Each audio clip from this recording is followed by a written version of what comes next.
Good evening, good morning, good whatever time is in your time zone.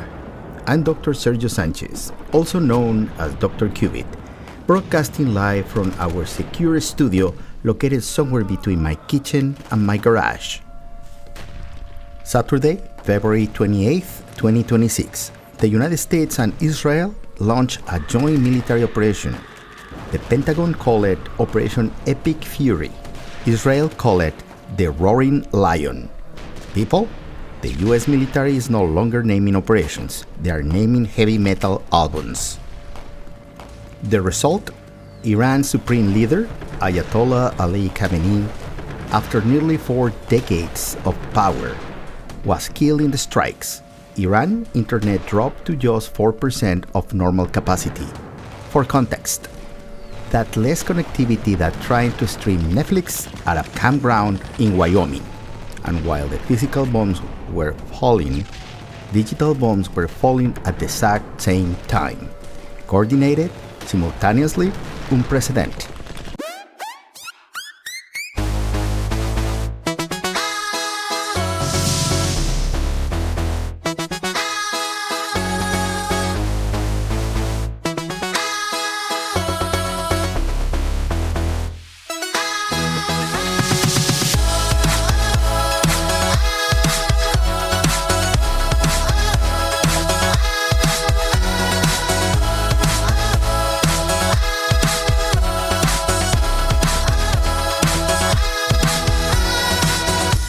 Welcome to Behind the Digital Curtain, the podcast where technology speaks human.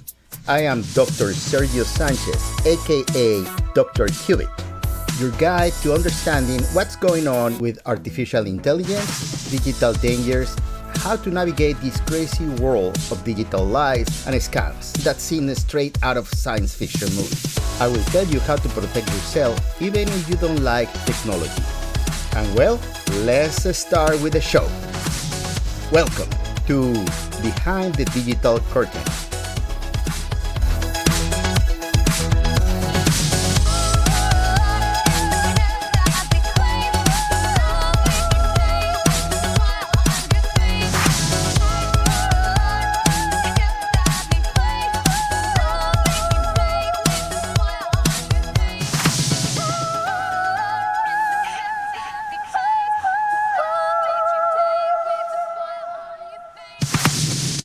Hello and welcome to Behind the Digital Curtain, the podcast that explains cybersecurity to people who think firewall is something you put between your house and your neighbor's barbecue.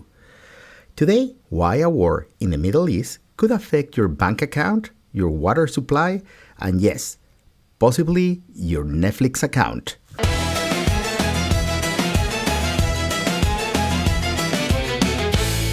What the heck just happened? The non-boring explanation. Okay, class, grab your emotional support coffee. We are going to speed run of 47 years of US-Iran relations. The short version. Since Iran's 1979 Islamic Revolution, the US and Iran have been like two neighbors who hate each other for decades. One keeps building nuclear centrifuge. The other keeps threatening sanctions. Is the world's least enjoyable homeowners association dispute. What happened? On February 28th, at 9:45 a.m. Tehran time, airstrikes began. US B-2 stealth bombers, the planes so stealthy that they are basically invisible to radar, joined Israeli fighter jets in hitting nuclear facilities, missile infrastructure, Revolutionary Guard commanders, and eventually Khamenei himself. Trump posted an 8-minute video on Truth Social at 2:30 a.m. Eastern Time.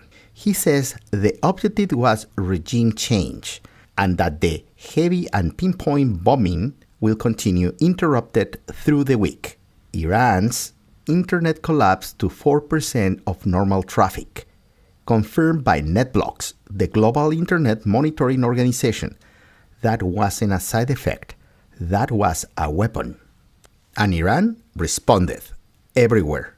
Iran launched retaliatory missiles and drone strikes at Israel, Saudi Arabia, UAE, Qatar, Bahrain, Kuwait, and Jordan. Dubai International Airport, the world's busiest international airport, closed indefinitely.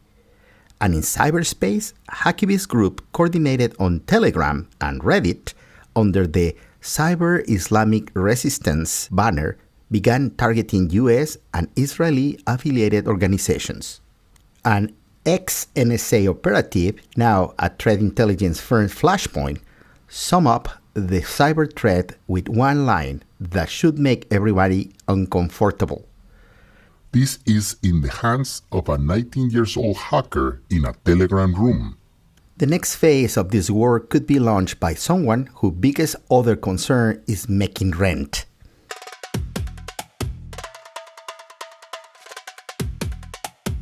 Are you worried that Iranian hackers might take down your Hulu subscription? Concerned that your smart refrigerator could be the entry point for a cyber attack on the Eastern Seaboard power grid? Then you need Qubit Shield Pro, the world's first quantum spiritual holistic antivirus, now available in participating Walgreens locations. Qubit Shield Pro protects you from the state-sponsored Iranian hackers, Russian ransomware gangs, that guy at work who keeps clicking phishing emails, and your mom forwarding chain mails about miracle cures since 2006. Side effects of Qubit Shield Pro include moderate to severe paranoia, compulsive needs to cover all laptop cameras with post-it notes, inability to trust any email with an exclamation mark, and in rare cases, complete withdrawal from the internet resulting in one user moving to a cabin in Montana and raising goats. Qubit Shield Pro is not responsible if the biggest cybersecurity threat to your home network turns out to be you. Not available in Iran due to, well, obvious reasons. May cause you to actually read terms and conditions, consult your IT department before use, or your nephew who is pretty good with computers. Press click responsible. Qubit Shield Pro, because you never know when you will need it.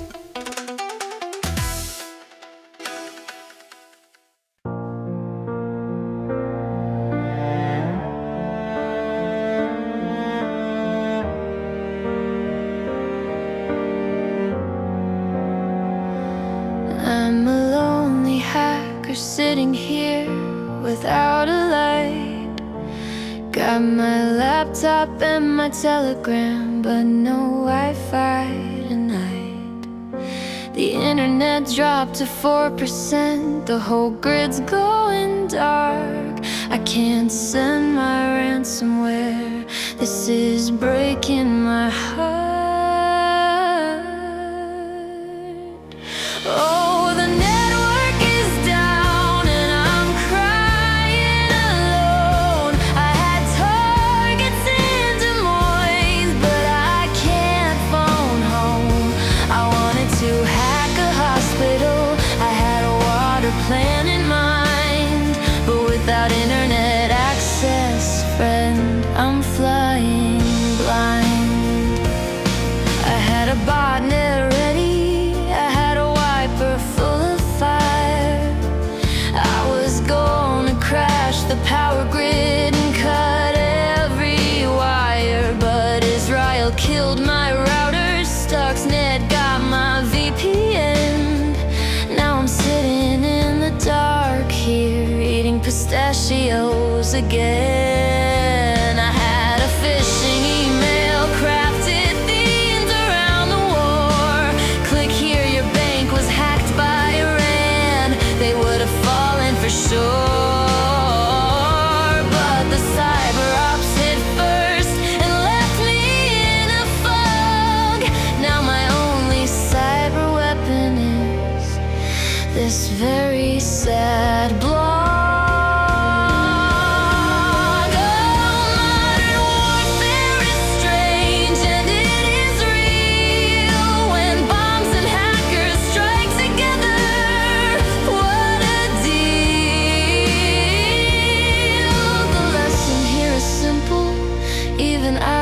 See it now. Turn on two-factor auth and protect your accounts.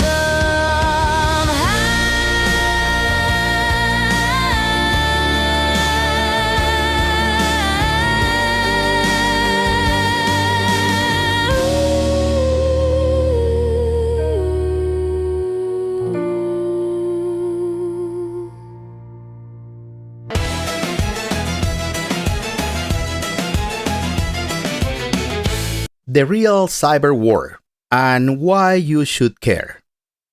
Okay, we have our laughs. Now the part that actually matters, because this war has two fronts, and only one of them requires a passport to enter. So what happened on the digital front? Simultaneously with the physical missiles, what the Jerusalem Post called the largest cyber attack in history hit Iran. Iran's internet dropped to 4%. The country's official news sites were hacked to display anti-regime messages.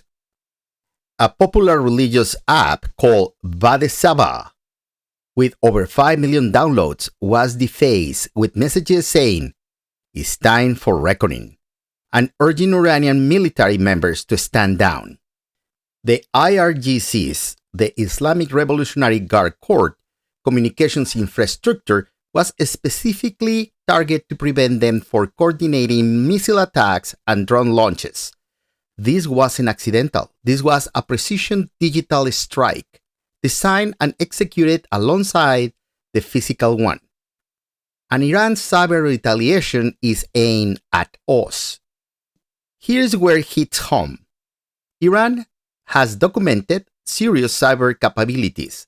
Between 2012 and 2014, Iran attacked U.S. financial institutions in what known as Operation Ababil. They hit Bank of America, JP Morgan, Chase, and a dozen of others with massive DDoS attacks. After Israeli strikes in 2025, cyber attacks against Israel surged 700% in the following 2 days. 700%. Now, with their supreme leader dead, their military infrastructure devastated, and they're back against the wall, experts says Iran is what Sun Tzu in his Art of War called on dead ground. When an army has nowhere to retreat, it fights with everything it has. Cybersecurity firm Sophos issued a formal threat advisory on March 1st, 2026. Iran-linked cyber units were activated and retooling before the kinetic trigger. That means they were warming up their digital weapons before the bombs even fell. What could they hit in the US? This is the conversation Washington is having right now, and the answers are uncomfortable. Power grids. In 2023, Iran-linked hackers attacked water treatment plants in Aliquippa, Pennsylvania. They defaced industrial control equipment. It was a demonstration, a warning. The actual capacity is considerably more dangerous. Tatiana Bolton, a cybersecurity expert, says to NextGov, the website, Iran possesses some of the most creative and dangerous cyber operators in the world. They don't need to win a naval battle in the Gulf to hurt the US. They can simply hold our power grids, water systems, and hospitals hostage from halfway around the world. Hospitals and water systems. The FBI and CISA have issued repeated warnings over the past 3 years about Iranian hackers targeting US critical infrastructure. Not government systems, no military databases, hospitals, water treatment plants, the things regular people depend on every day. Financial systems, banks, and financial structure are high-value targets. Iran has done this before, and in a period of extreme escalation, with nothing to lose diplomatically, restraint goes out of the window. The problem: CISA, S-I-S-A, is running short-handed. Here's the kicker. The Cybersecurity and Infrastructure Security Agency, the federal agency responsible for protecting U.S. digital infrastructure, is operating with significantly reduced staffing due to a funding lapse at its parent agency, the Department of Homeland Security. As cybersecurity writer Annie Fixler put in, this is a bad time for Washington's cyber agency to be operating with limited staff. We are heading into a potential Category 5 cyber storm, and our weather service is short-staffed. The hacktivist wild card. And then there is the unpredictable part, the volunteer hackers. According to Flashpoint, Iran's Great Epic Cyber Campaign involves loosely coordinated groups of hacktivists operating on Telegram and Reddit under the Cyber Islamic Resistance umbrella. They are already shut down gas stations in Jordan. They attack US and Israeli military providers. These aren't government employees following rules of engagement. They are motivated individuals who are angry. And angry, motivated individuals with hacking skills are, according to every expert interview, extremely volatile right now.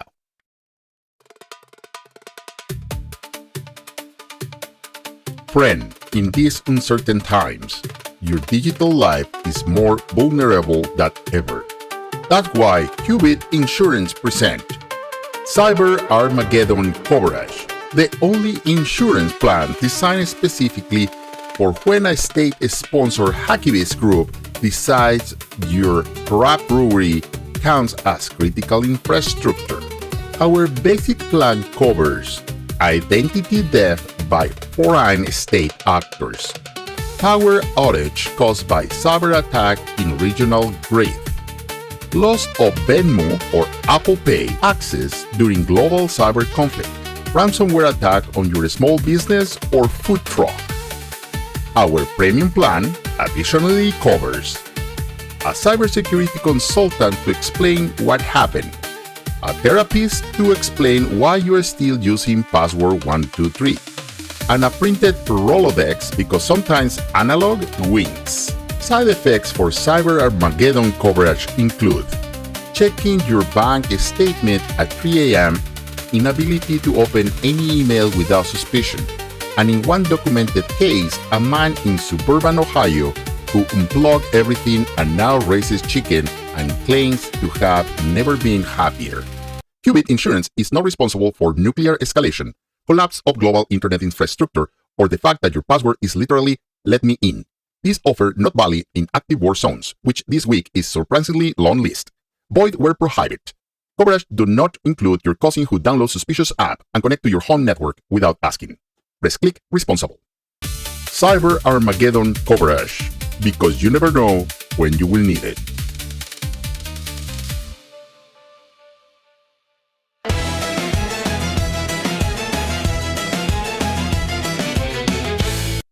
Dr. Qubit Field Guide to Cyber Weapons. Okay, technical stuff time, but don't panic. I'm going to explain everything with American analogies that make sense. Weapon number 1, DDoS, the Times Square New Year's Eve attack. A distributed denial of service attack is when thousands of hijacked computers flood a server with requests at the same time, crashing it. Imagine Times Square in New Year's Eve. Normally, the ball drops website handle a few thousand visitors. Now imagine 10 million people all try to load it at the exactly midnight. It crashed. Nobody sees anything. The servers cry. Iran used DDoS attacks against US banks between 2012 and 2014. Major banks. The kind you use. It worked. Weapon number 2. The wiper malware. The hard drive shredder. A wiper is malware that doesn't steal data, doesn't ask for ransom, it's just delete everything permanently. In 2012, Iran Shamoon malware wiped the hard drives of over 30,000 computers at Saudi Aramco. Saudi Aramco is the biggest oil company in the world. In a single day, they erased everything. The company used typewriters for weeks while they rebuilt it.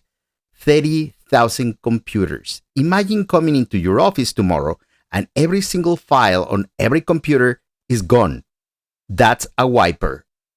Weapon number 3, phishing. The urgent test from your bank. Phishing is tricking people into clicking malicious link or giving up credentials by pretending to be someone trustworthy. In times of geopolitical crisis, phishing spikes because people are scared and distracted.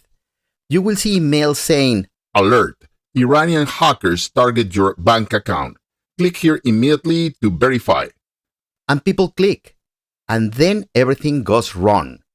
Sophos confirmed in their March 1st advisory that threat actors exploit fear and confusion during conflict. Right now, that fear and confusion is very high. Weapon number 4, ransomware, the digital kidnapper.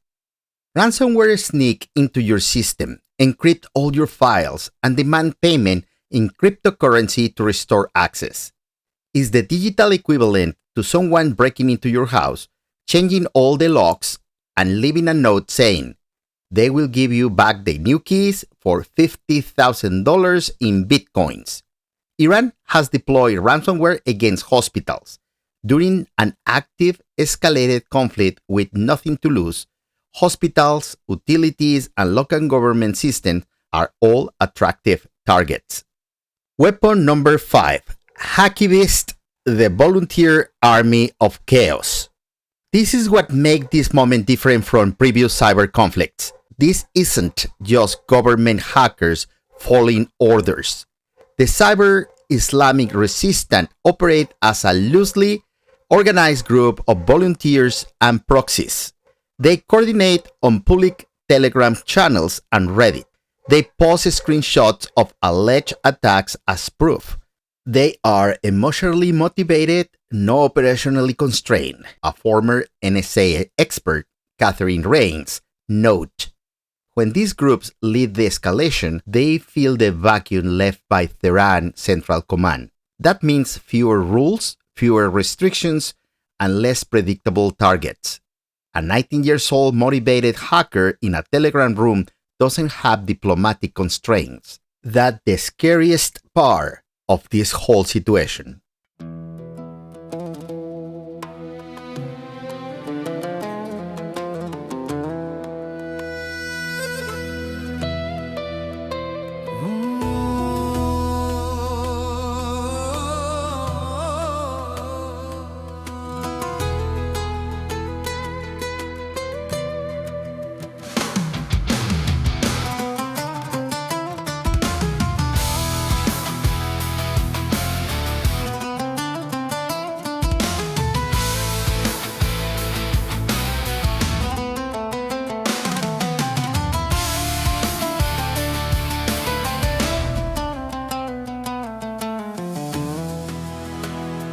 Password of mine, you've been with me so long. Your fluffy 29 time, name for the dog that's gone.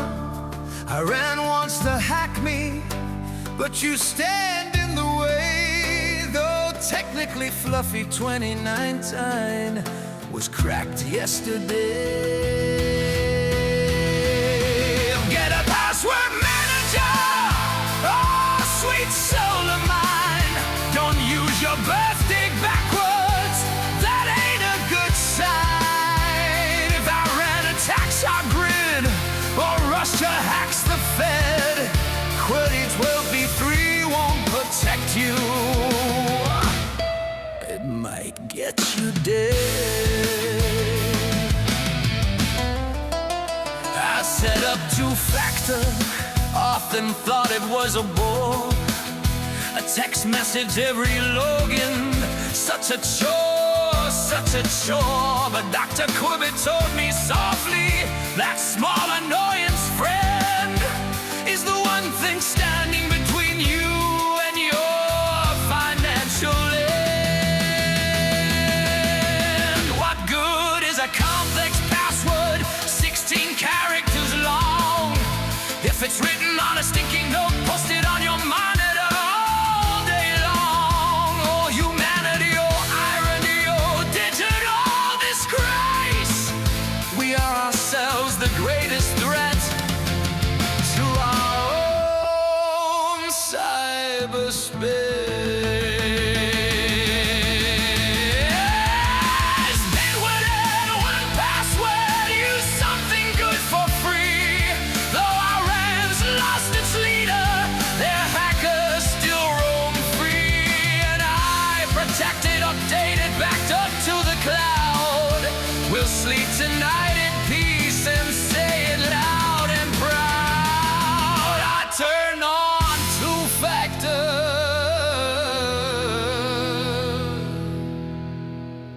and that has made me proud.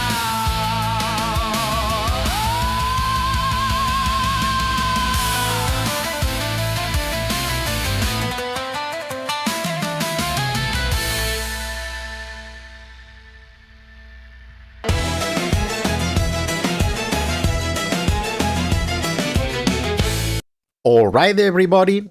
You understand what happened and why it's matter. Now, what can you do actually about it? Starting today, not next week. Here is reality. During periods of geopolitical conflict, phishing attacks spike dramatically because people are scared and distracted. You, reading about the war, are exactly the target demographic. You are stressed. You are not thinking clearly. You are the ideal victim. Dr. Qubit Digital Emergency Protocol 6-step without being a tech person.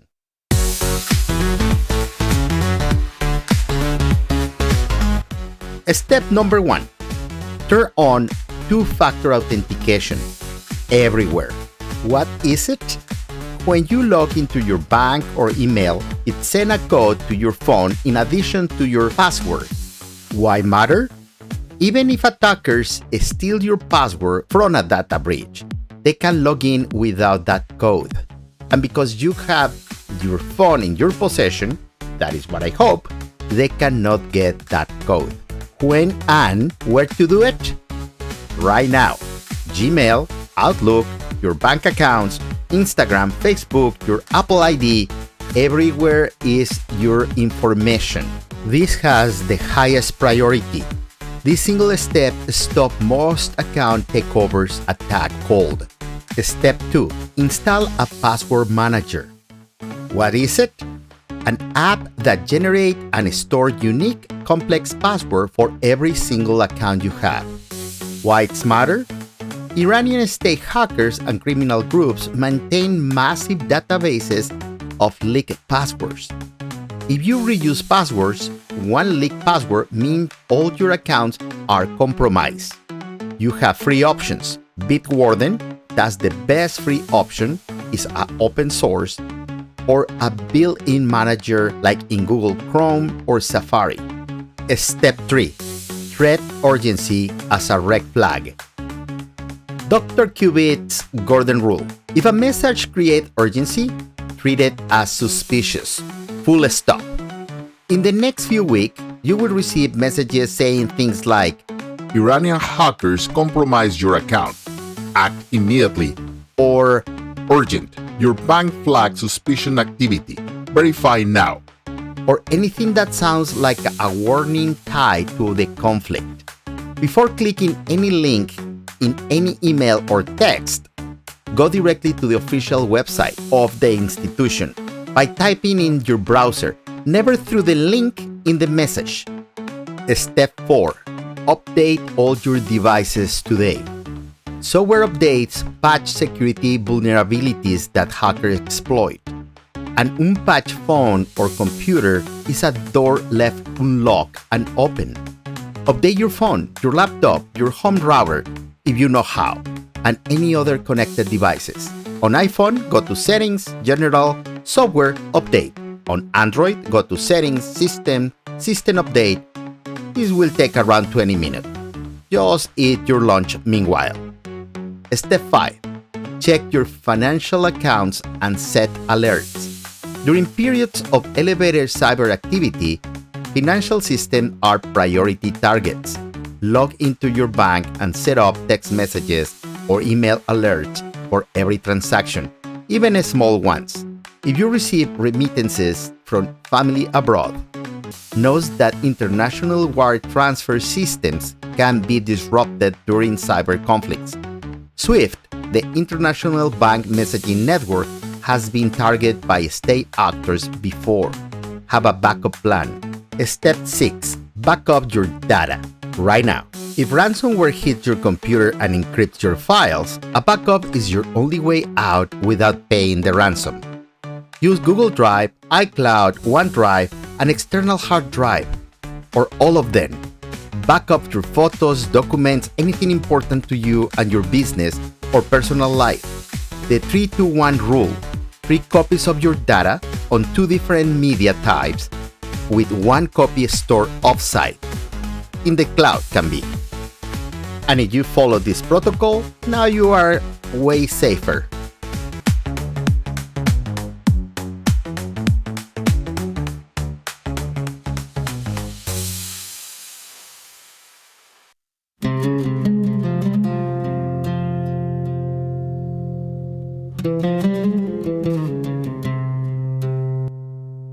Very well, my friends, let me tell you this. On February 28th, 2026, something happened that historians are going to be writing about for decades. For the first time in human history, physical bombs and digital weapons struck simultaneously as part of the same coordinated military operation. This is not science fiction. This is not an episode of Black Mirror. This is Sunday, and it's real. And what I want you to take away from today's episode is simple. Cybersecurity is not a nerd issue. It's not an IT department issue. It's everyone's issue. Because everyone depends on electricity, water, banking, their phone, the internet. As cybersecurity expert Tatiana Bolton put it, the front line is not just in the Middle East, it's in our power grids, our water systems, our hospitals. Iran doesn't need to win a naval battle in the Gulf to hurt us. They can do it from halfway around the world. And the first line of defense is not the NSA, is not the CISA, is not the FBI, even when it's fully staffed. If it's you, with a strong password, with 2-factor authentication turned on, with your head clear when you see something urgent in your inbox. I'm Dr. Sergio Sanchez, Dr. Cubic, and this has been Behind the Digital Curtain. Stay safe, update your systems, and remember, in times of cyber war, the best weapon is your knowledge. Until next time, and may the force of the firewall be with you. Bye-bye.